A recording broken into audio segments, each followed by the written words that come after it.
पहले हम इसी स्कूल में आए थे। जिस अवस्था में, जिस हालत में ये अभी खड़ा है, पहले भी इसकी स्थिति यही थी।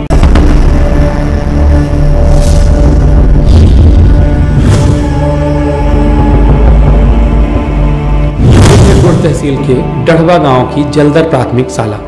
यहाँ कहने को तो पहली कक्षा से 5वीं तक की पढ़ाई होती है। कुल 24 बच्चे और सारी कक्षाएं एक साथ एक ही कमरे में होती हैं। पहली लाइन में पहली कक्षा के बच्चे और 5वीं के बच्चे सबसे पीछे 5वीं लाइन में। अब जिस कमरे में बच्चों को पढ़ाया जा रहा है उसकी हालत भी देख लीजिए। यहाँ बच्चों के जैसे स्कूल का भविष्य भी भगवान के भरोसे है। छत कभी भी गिर सकती है। मास्टर साहब अपने स्कूल के और बच्चों के भविष्य के हाल पर क्या ही कहते। भाई गवर्नमेंट ने बनवाया बिल्डिंग। बिल्डिंग गवर्नमेंट ने बनवाया। आप लोगों ने मांग की कभी की? मांग गवर्नमेंट जो देगी वही न लेंगे। मांग क्या हम एक आध दो बार दे दिए थे। ये है सौतेला विंध्य कैंपेन में विंध्य की बदहाल शिक्षा की कहानी। 8 महीने बाद भी जलदर प्राथमिक शाला का वही हाल है। जर्जर दीवारें, उधड़े हुए ब्लैक बोर्ड, एक ही कक्षा जिसमें पहली से 5वीं के बच्चे बैठते हैं। चुनाव हुए, चुनावों में ये रहता है कि नेताओं का दौरा होता है। क्या नेताओं की नजर इस स्कूल पर नहीं पड़ी? आप इसको देख सकते हैं कि अंदर से जो छत है, बच्चे अगर बैठे हैं तो कभी भी छत उनके सर पे गिर जाए। ये पूरी तरह से जानलेवा है, खतरा है। अभी बच्चों से तो खैर हम लोग मिले नहीं। यहाँ पे 2 शिक्षक बताए गए हैं, एक महिला है, एक पुरुष है। उसके साथ साथ और भी अगर इंफ्रास्ट्रक्चर की बात की जाए तो एक स्कूल में एक बेहतरीन शौचालय की ज़रूरत होती है। यहाँ पे शौचालय के नाम पर हमें कुछ भी नहीं मिला। जहाँ शौचालय था वहाँ कचरा पड़ा हुआ है। यहाँ पे महिला भी शिक्षिका है, वो कहाँ जाती हैं शौचालय? पानी की जो व्यवस्था है वो भी यहाँ पे सिर्फ एक हैंड पंप है, वो भी शायद ख़राब है, चलने की स्थिति में नहीं है। अभी तक बच्चे यहाँ पे देखने को नहीं मिले हैं। और ये सुधार क्यों नहीं हुआ?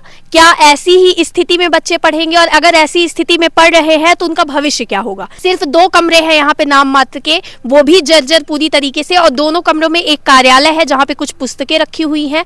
और दूसरे कक्षा में पहली से लेके 5वीं तक के बच्चे बैठते हैं, पढ़ते हैं। बताया गया कि पहली रो में पहली कक्षा के, दूसरी रो में दूसरी कक्षा के बच्चे बैठते हैं और पढ़ाई करते हैं। मध्य प्रदेश में विधानसभा चुनाव और देश में लोकसभा चुनाव हो चुके हैं, लेकिन जलदर के 24 बच्चों को पढ़ने के लिए ढंग के 2 कमरे नहीं मिले हैं।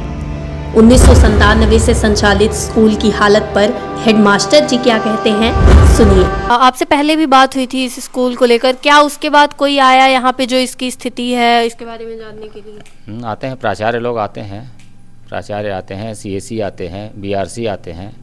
ये जो स्थिति है इसको ऐसे देख के लगता है कि ये कभी भी गिर जाएगा, बच्चों के ऊपर गिर जाएगा, या इसकी स्थिति ऐसी नहीं है कि यहाँ बच्चे बैठ के पढ़ सके। तो इसके लिए आपने कभी कुछ मांग की? नहीं, स्थिति ऐसी नहीं है। ये है कि बाउंड्री नहीं है, मेन बाउंड्री होना चाहिए।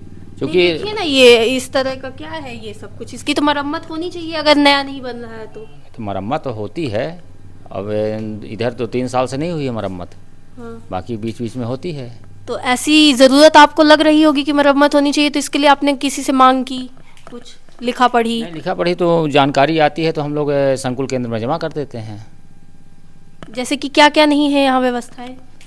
व्यवस्था रोड के किनारे की है, गांव के स्कूलें हैं, तो गांव के स्कूलों में तो व्यवस्था कैसी है ये तो अब पूरी स्कूलों को भी आप देख लीजिए, तो व्यवस्था तो हर जगह लगभग ऐसी है, सेम ही है। क्योंकि क्या अगर शहर की होती तो थोड़ा सा उसमें परिवर्तन होता। इसकी जो स्थिति है, जो हालत है, मैं इसकी भवन की तो हमने जानकारी बना के दे दी है। तो क्या लगता है आपको कि कब तक बन जाएगा? हम लोग जैसे कि 8-9 महीने पहले आए थे तो यही हालत थे, अब क्या लगता है आपको? हाँ, बन जाएगा, ऐसा नहीं है, बिल्कुल बन जाएगा। तो कब तक में लग रहा है आपको ये? बस जैसे बजट आ जाएगा तो बन जाएगा। कितने टीचर हैं यहाँ पे? 2 टीचर हैं। बच्चे कितने हैं? बच्चे हैं 24 जी। पहली से 5वीं तक जी। तो यहाँ कमरे भी 2 हैं, कैसे बैठते हैं बच्चे? बच्चे अब जैसे योजना चलाई गई थी उस योजना के अनुसार बिल्डिंग बनी है, उसी के अनुरूप नक्शा बना, उसी के अनुसार बच्चे बैठा रहे हम लोग। कैसे बैठाते हैं पहली से 5वीं तक? पहले तो सबको रो में, भाई पहली के रो, दूसरी, फिर सेकंड रो, थर्ड रो, फिर दूसरा कमरा है, 5वीं और तीसरी और माने चौथी और 5वीं को दूसरे कमरे में, और पहली, दूसरी, तीसरी को एक कमरे में, सब लाइन से बिठाते हैं। जुलाई का महीना है, बताया गया बारिश के कारण बच्चे अपने माँ बाप के साथ खेतों में काम कर रहे हैं। अब क्या है, गांव किसान लोग हैं, उनके बच्चे आते हैं और इस समय पर खेती बाड़ी का सीजन है, तो अब यहाँ भी बच्चे अभी इस समय पर सब अपने मम्मी पापा के साथ चले गए हैं। डिजिटल इंडिया के दौर में बच्चों को पढ़ाई की मूल सुविधा भी नहीं मिल पा रही है। सरकारी स्कूलों में मध्याह्न भोजन की व्यवस्था कराई जाती है। गांवों में गरीब किसानों के ही बच्चे सरकारी स्कूल के भरोसे हैं। बच्चे पढ़ने ना भी आए तो खाना खाने आ ही जाते हैं। क्या नाम है आपका? मुन्नी यादव। कहाँ कहाँ खाना बनाती हैं? यहाँ है भर। स्कूल का क्या नाम है इसका,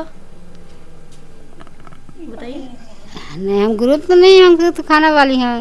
अच्छा। हम तो पढ़े नहीं आए हैं। अच्छा। पढ़े हैं, दाल चावल बनते हैं, सब्जी चावल बनते हैं, कबाब पूरी बन जाती हैं, खीर बन जाती हैं, महीने में 3-4 आइटम बनती हैं। कहाँ तक के बच्चे आते हैं यहाँ पे? पहले से 5वीं भर के। तो कहाँ बैठते हैं खाना खाते हैं? तो इधर इधर ही बैठते हैं। आप ही परोसती हैं खाना? हम परस देते हैं, थाली धरते हैं, पानी देते हैं। कितना मिलता है आप? 2000 मिलते हैं। कहाँ से मिलता है, कौन देता है ये पैसा? पैसा ग्रुप से देते हैं। यहीं से शुरू से आप काम कर रही हैं, कहीं और भी थी? शुरू से। कब से काम कर रही हैं? काम से कम 8 साल हुआ। 8 साल हुआ। तो आज लग रहा है कि बच्चे आएंगे? आज ही पास हम तो है, तो जहाँ खाना बनेगी खाना कहाँ आ जाती हैं। मतलब खाने के टाइम पे आ ही जाते हैं? आ जाती हैं, 12 बजे खाना खाती हैं। अरे शुरू में 12 हैं, फिर 2 बजे आ जाती हैं। जब अच्छे से स्कूल लगती है, पढ़ाई होती है, 2 बजे आ। चिंता की बात यह भी है कि सरकार को बच्चों की फिक्र ही नहीं है। अगर होती तो मध्य प्रदेश के सरकारी स्कूलों में 81,249 पद खाली न होते। विंध्य के स्कूलों में 13,197 पद खाली हैं। खाली पदों पर भर्तियां कब होंगी? जलदर प्राथमिक शाला में अंग्रेजी, गणित, हिंदी और पर्यावरण पढ़ाने वाली एक ही शिक्षिका है। क्या नाम है आपका? राधा देवी कौर। कब से हैं आप यहाँ पे? 97 से। कौन कौन से विषय पढ़ाती हैं? हिंदी, गणित, पर्यावरण, अंग्रेजी। और यहाँ पे क्या है व्यवस्थाएं, थोड़ा बता दीजिए। शौचालय बच्चों के हिसाब से, आपके हिसाब से यहाँ पे शौचालय है? किस शौचालय में जाती हैं आप? हेडमास्टर साहब से पूछ लीजिए। आप कौन से शौचालय में जाती हैं यहाँ पे, मैं ये पूछ रही हूँ। है शौचालय क्या यहाँ पे? बनी पछेती कहीं। तो जाती हैं वहाँ पे? जी। अच्छा, बच्चे भी उधर ही जाते हैं? जी। और पानी के लिए अभी बोल रहे हैं कि गर्मी है, इस वजह से पानी नहीं आ रहा है? जी। बरसात में आने लगा है। अच्छा, तो अभी कैसे? अभी तो स्कूल बंद थी, खैर, तो अभी कुछ दिनों से पानी आप लोग लेके यहाँ पे व्यवस्था करवाते हैं? जी। गांवों में स्कूलों के यही हालात हैं। सरपंच जी को पता ही नहीं है कि हालात सुधारने के लिए उन्हें क्या करना चाहिए। ये स्कूल के बारे में थोड़ा बताइए। स्कूल के बारे में ये है कि 61 में ये स्कूल है, पंचायती में है। ये जर्जर है, इसको गिरने की संभावना है, इसको बनाया जाए। मैंने सुना है 1997 से ये है। अभी तक में कोई आया यहाँ पे, ये हालत किसी ने देखी, आप लोगों ने दिखाई? हमारे ख्याल से तो कोई नहीं आया है। हाँ। तो अब आप इसके लिए क्या करेंगे? अब इसके लिए हम ये करेंगे कि बन जाए, अच्छी से नहीं हो जाए, बढ़िया फर्स्ट क्लास चमके ला गया का, और इसमें बाउंड्री हो जाए और बढ़िया ये लड़कियों को खेलने कूदने को बाउंड्री बन जाए। तो खेल ये कौन करेगा? ये सरकार करी, अब हम क्या करी? तो इसकी जानकारी जब जाएगी आपके माध्यम से? हाँ, हमारे माध्यम से जाएगी जानकारी, तो होगा ठीक है, हम देंगे जानकारी है ना। यहाँ सिर्फ 2 कमरे हैं, एक कार्यालय है, एक कक्षा है। पहली से 5वीं तक एक ही कक्षा में बैठते हैं। पहली वाला क्या पढ़ता है आपको पता है? 5वीं वाला क्या पढ़ता है? तो इस पर क्या कहेंगे आप? हो गया, अब 2 कमरा है तो यहाँ बाहर बैठा लेते हैं और अंदर पे आते तो जब जैसा शिफ्ट में पढ़ाते रहते हैं, और यहाँ पे पियागी भी बैठते हैं और टोटल ले जाते हैं, और क्या करें, कोई रहता नहीं है, अब क्या करें। तो आपने कंप्लेन नहीं किया? अभी हमको कंप्लेन को टाइमिंग नहीं रही है। कंप्लेन अभी क्या है कि हम यहाँ आते भी कम हैं, है ना। अब रात बिरात क्या करते हैं तो कहा उसको हम का देखे को क्या कर रहा है, क्या नहीं कर रहा है। इन 8 महीनों में हालात दुरुस्त नहीं हुए, चुनाव खत्म हो गए, तो अब कब मिलेगा विंध्य के इन नौनिहालों को उनका हक? अगर आपके आसपास भी कोई स्कूल जिसकी इमारत जर्जर है तो हमें इस मेल या फोन पर बताइए।